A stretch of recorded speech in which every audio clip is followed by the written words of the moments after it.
Thank you, worship team. Amen. Amen.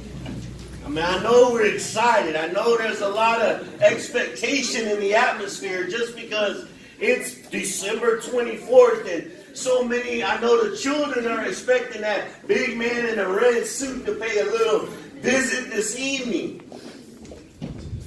And many of us are just excited because we know that, you know, grandma, abuelita, and mama and tias are going to make their best food this evening. Amen? Some of us haven't even had a nice home cooked meal. We've been away.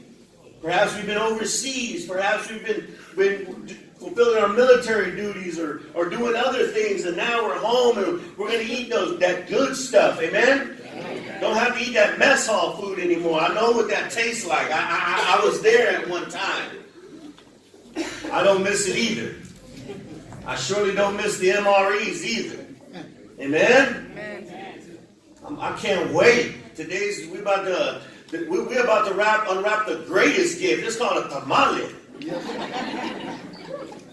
Amen? Don't be like those folks that were out yesterday trying to get their tamales. Like Pastor Aaron said, you know, you expect a dozen of tamales to cost you $6, but because of supply and demand, it's gone up to about $12 a dozen.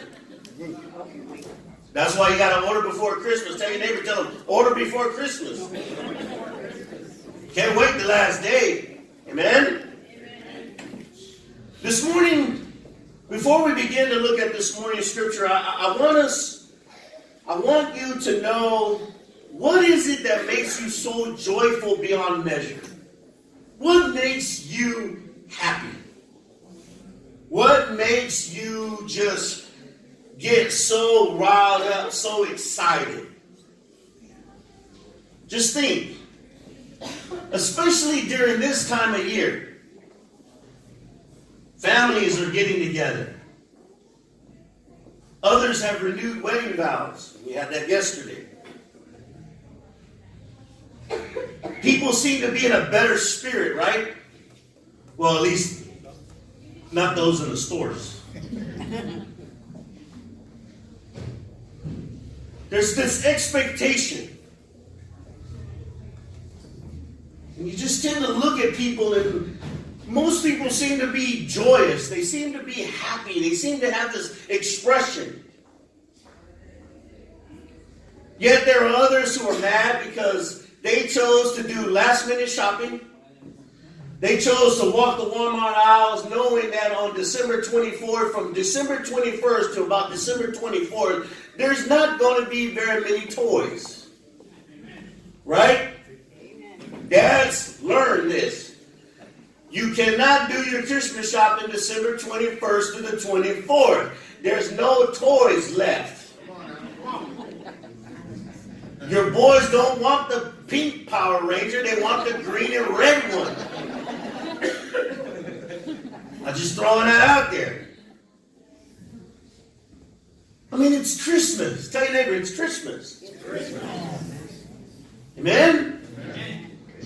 I mean, I could backtrack a couple of years when I first met well, she wasn't my wife then. Man, our first date was around Christmas. Went to go see Deck the Halls. Amen? You remember that movie, Danny DeVito?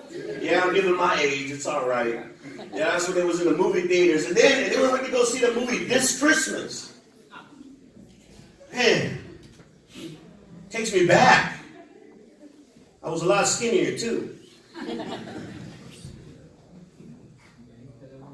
But there's also these moments that we allow our joy to be robbed from us. And sometimes it depends what is under the Christmas tree, depends on how much joy we're going to have. Because we have allowed the consumer world to create that. That it's more about what's under the tree than the time that you're spending with the people around you. Or not just the people around you, but the people that have, this whole year has just been a blessing to your life. See, I don't know about you. Some of you folks have gone through a lot of crazy stuff this year. Am I talking to anybody? Some of you have gone through some rough things. Some of you should be excited that instead of being behind bars, you're out free. You're out in the midst of people, amen? But yet we allow what is under the Christmas tree, what is or is not under that Christmas tree, to determine our joy. Right? Some folks place the price of what's under the tree, their joy. Come on now. That's a $15 gift. Or that's a size too small. Well, be happy. You can take it back and get your size. Amen? And if you don't like it, fake it and say, oh, this is so great. I always wanted one of these. And just wait till December 26th when you can take it back. Amen? And if you're smart, if they bought it in Harlingen, just go to the Brownsville Mall. They won't know.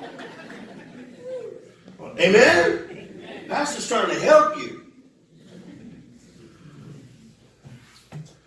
But sometimes we get so selfish when it comes to this time. And I don't understand why we get selfish around this time when God, the creator of the universe, the creator of heaven and the earth, who could have been so selfish, gave his best. Amen. But yet the giving part is like, hold up. Got to see who it is first. Right? Right? Amen. Not realizing that probably the best gift is not the gift that we get, but rather the gift that we give. That's the best gift. Amen. Amen? Amen. And if you're followers of Jesus, you ought to love to give. You ought to just be in a season of giving. Amen? Amen. I don't hear a lot of amens when it comes to giving.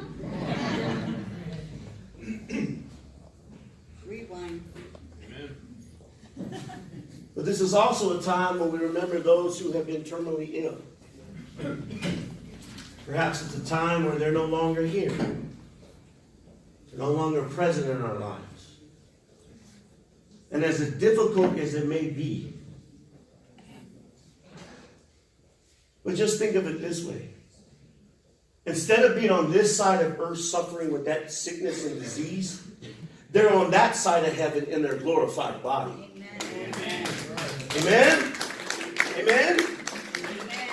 I don't know about you, but I don't want to see relatives in the stage 4, I don't know if there's a higher than stage 4 cancer, but I don't want to see them suffering from that. I'd rather them knowing that they're on the other side, receiving their glorified body, sitting next to Jesus, making noise in heaven with the angels.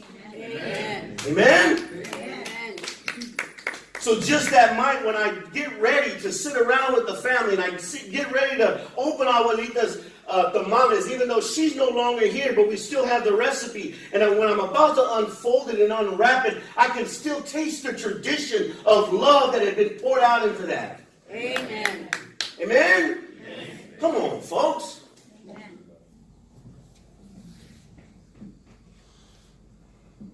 Too often we allow the joy of the Lord to be overshadowed by the trials and tribulations we have faced. We forget that it's the joy of the Lord is our strength. Tell your neighbor, the joy of the Lord is your strength. Notice what it says. It says the joy of the Lord. Now, there's not very many times in the Bible that Jesus ever had a bad day. Amen. Right? And if we have the Prince of Peace who lives in us, the peace that passes all understanding, as difficult as life may be, as difficult as trials and tribulations should be, we ought to just embrace and be joyful because the joy of the Lord is our strength. Amen. And there used to be an old saying back in the old church, a faith not tested is a faith not trusted. That's right. See, new church folks don't want to be tested. They don't want trials and tribulations. They just want it to be this nice Hallmark Channel Christmas movie skating ring. Yeah, I've had to watch them all too, man. I'm sorry. That's what the way they want it. But real life is not like that, right? Right. That's why I don't like those movies. It don't always work out like that, does it? The guy don't always get the girl. Right? Right? You don't always get the pay raise, right? You don't always get the bonus, Chevy Chase. Am I talking to anybody? Amen. But what we have to realize, that these trials and tribulations allow us to see a side of God that we have never been able to see before, had we not have these trials and tribulations. Amen? Amen. So this morning we have the Magi who were signaled by the star of this new king's birth. This new king's entrance into the world disrupted the powers that be. And last week we learned that, or maybe a few weeks we learned that it has not just disrupted the powers that be at that moment, but it's still continuing to disrupt the powers that be even today. Amen? Amen. He has not lost any power. Right. I don't care what folks think. They can say church might be getting empty. People may not be as joyful, or people may not be after the Lord as they used to be. But let me tell you one thing. God don't lose his power. Amen? Amen? Amen. That's why we ought to say joy to the world. Yes, it might look crazy, but God's not losing. Amen. The only ones who are those who choose not to believe. Because God has never lost. That's right. Amen? Amen. Tell me a time that God has lost. Never. We serve a God who is victorious, who has no losses, no defeats. Amen. And the sad thing is that we cheer sports teams louder than we cheer him. He's won every championship. He ain't lost one, amen? And here's the beautiful thing. He ain't looking to trade you. Amen? He ain't looking at you saying, oh, you're 39 years old. It's time to hang it up. It's time to, no. He's looking at you like, I got more work for you to do. If I could do work through a 75-year-old man by the name of Abraham, you sure bet I could do something through you who's 39. Amen? Amen. You ought to high-five yourself for that one. Amen? There you go again, high-fiving like y'all Spurs fans. They winning.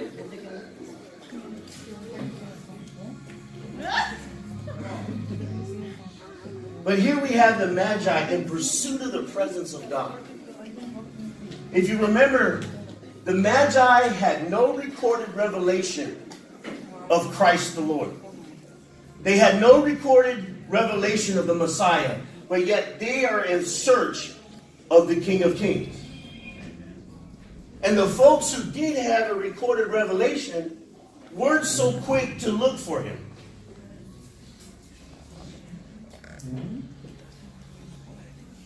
And I pray that we who have a written revelation of who he is, we who've had a divine revelation of who he is, I pray that we still stay in search of the King of Kings. So if you would, join with me in the Gospel of Matthew chapter 2, verses 10 through 12 as we continue this morning in the story of the Magi. Are we there? Matthew chapter 2, verses 10 through 12, and it records along these lines. It says, when they saw the star, they were what? Overjoyed. Turn to your neighbor and tell them they were overjoyed. That's how we ought to come to church. Amen? Amen? Amen. Before you get the donut. Amen. Last week we had even oatmeal here. Amen? Amen. Y'all getting spoiled. Verse 11, on coming to the house, they saw the child with Mother Mary, and they bowed down, and what they do?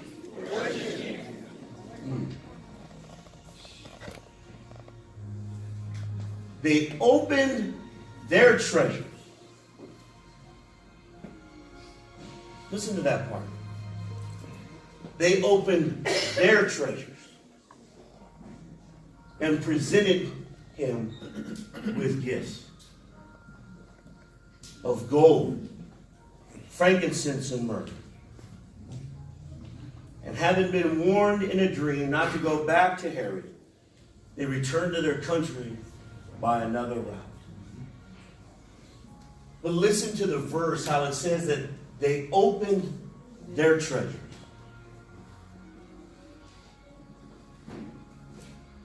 And here's the beautiful thing, is that they didn't even ask. They didn't even ask anything from the King of Kings. That's right.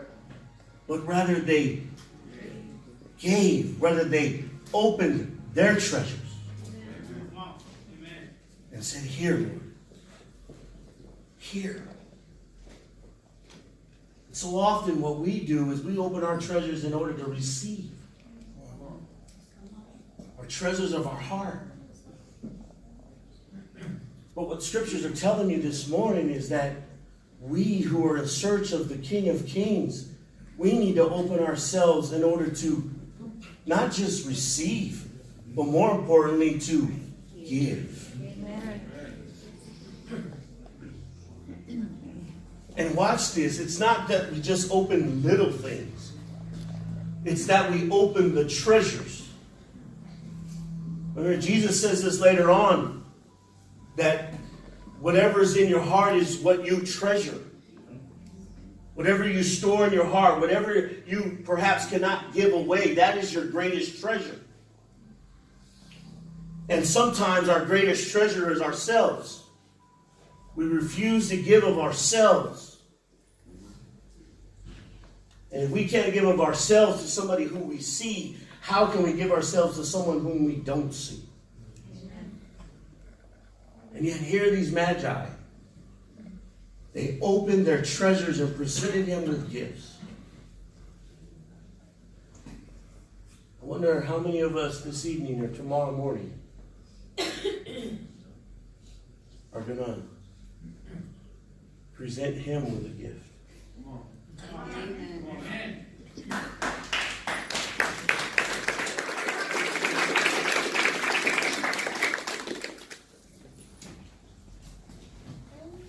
I'm not trying to ruin Christmas. I'm trying to give you the real Christmas. You see, as we celebrate the birth of the Savior, we realize that this journey that we've been on, as we've been chasing the star, that it's the very presence of God.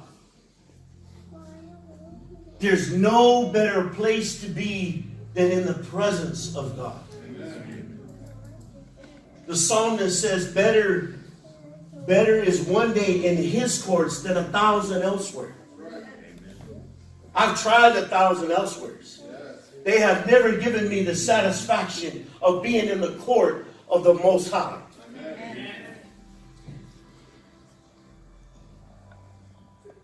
The very presence of God, the Emmanuel, God is with us. The joy that should be flowing through and in us because we are in the presence of God. Amen? Amen. Not just because we wear our Christmas best, not because we have our best shoes on or we got a new bottle of cologne and we're ready to kick it and make it smell good and do all those good things. No, but just the fact that we have a God who loved us when we were reckless, stinking, didn't have nothing good going on for ourselves. Amen? Amen. Mm.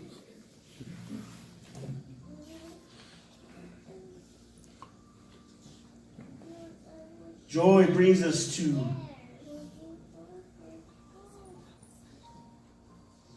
see, Christ is the gift of joy. He's what brings joy into our lives, and because he brings joy into our lives, we're to go back and bring joy into other people's lives.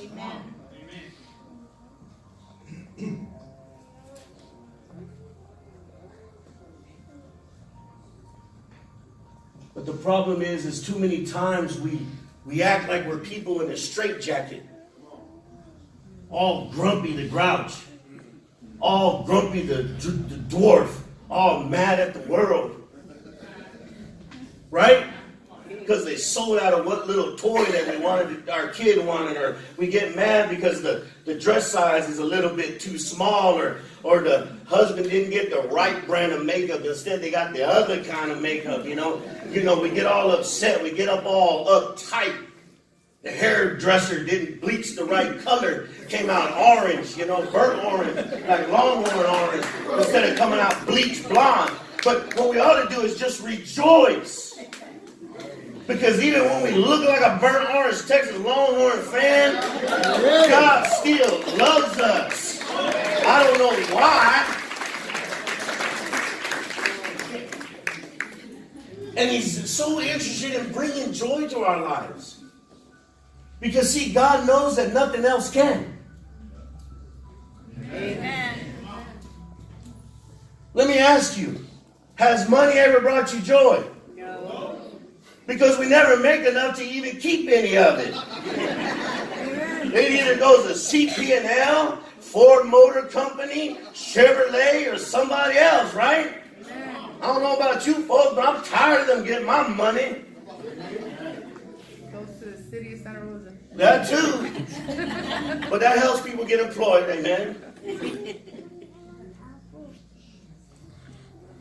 You see, finding Christ brings real joy. Joy that's more than winning sports. Amen. Sports, there has to be a winner and a loser. In the kingdom of heaven, there's only one loser. And the guy got kicked out a long time ago.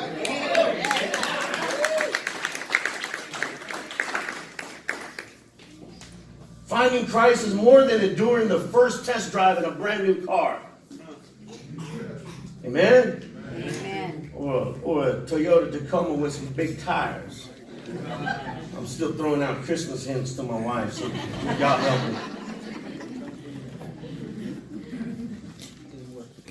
It's joy that fills our soul and makes us glad.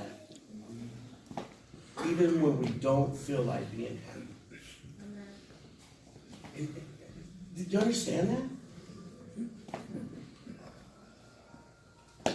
Have you ever been around a follower who's always unhappy? I'm wondering who they're following. Right? I mean, Jesus is a miracle worker. Jesus is a deliverer. Jesus is a healer.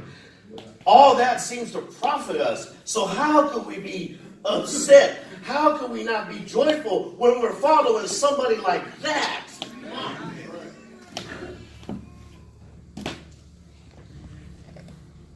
The joy comes to knowing that all is well. Tell your neighbor, I'm okay. Tell them you're okay. You look different today. Y'all better stop. Matthew, and watch how God takes care of us. Look at Matthew chapter 2, verse 12. And having been warned in a dream not to go back to King Herod, God not only guided the Magi to the King of Kings, but He also took care of them leaving the King of Kings. Amen. See, God, and what that means is God is in the business of our coming and our going. That's right. Amen? Amen. So even if the coming doesn't look as good, maybe we're messed up, maybe we're tied up in life and its trials and its tribulations, when our going will look better. Amen. Amen? Amen. And even if we're coming joyful like we should be, coming in with such joy, such joyful jubilation, that even in our going, we leave with the same joyful jubilation. Amen? Amen. I leave singing joy to the world, unspeakable joy. I mean, this whole month I've been doing that thing that song that Mac's been singing, that doo-doo-doo-doo. I mean, I've been doing it all, just in the middle of stores. People just looking at me like I'm crazy. I'm like, no, you don't understand. The worship team singing this Christmas song, and I've never heard it, but I like it. I almost thought Mac wrote it. That's the way we ought to be. Amen. Just a blessing to people. Amen? Amen. Where people inspire to have what you have. Not by what the clothes you wear, not by what the car you drive, not by what job you have, but rather by the presence and the joy that you have. When they see you, they see joy walking in the building. They know they're about to have a good day. Amen? Amen. I wish the city of Santa Rosa would call me when they're having a bad day. I'll walk in, I'll cheer up everybody. I don't care what's going on. How many people ain't paid their bills? Well, there's a reason. You ain't been praying for them. Amen? Amen.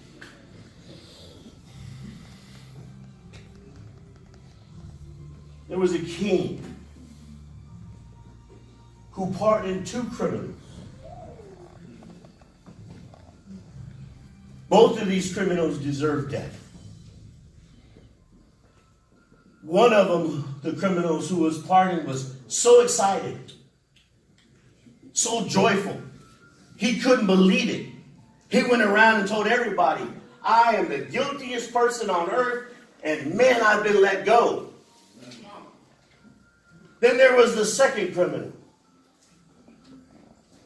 who could not believe it, who questioned the pardon of the king, who said, are you sure you want to let me go? Are you sure you want to set me free? You know that I'm a crooked person. You know I'm a criminal. You know I do unlawful things.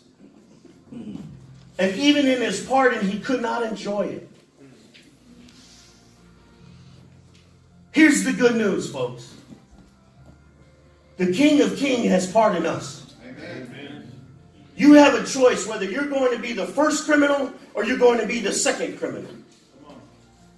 I don't know about you, but I choose to be the first criminal.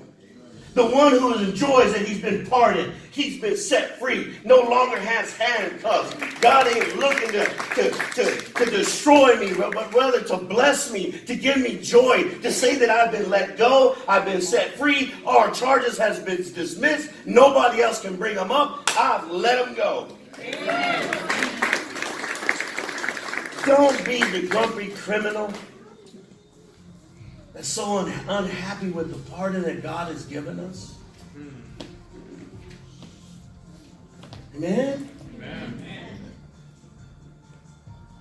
And like these magi, they adored God. They worshiped Him. And they gave Him what they could.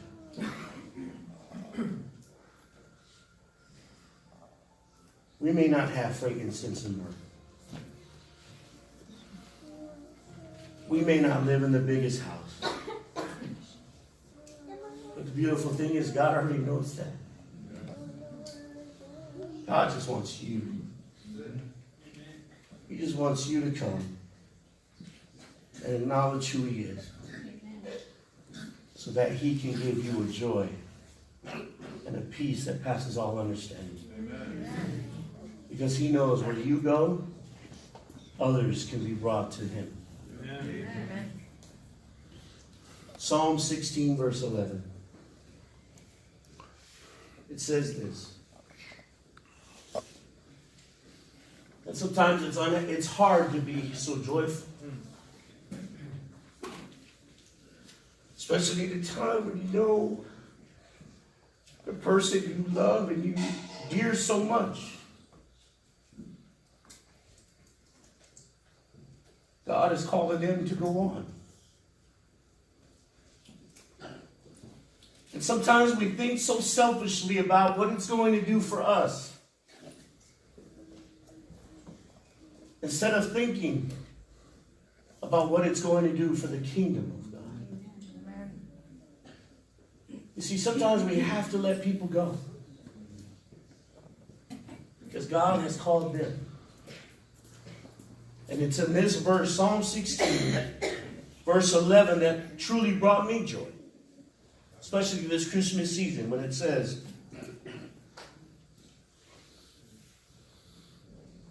you make known to me the path of life. You will fill me with your joy in your presence. with eternal pleasures at your right hand. Amen. That's what God does for us, folks. That's who Christ is. That's what Christ did for the Magi. So this morning, as we prepare to sing this last song,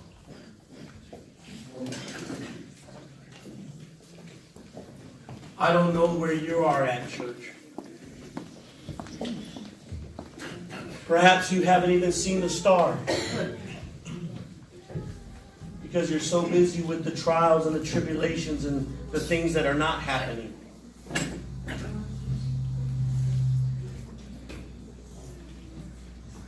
But I'm so thankful that even in this morning,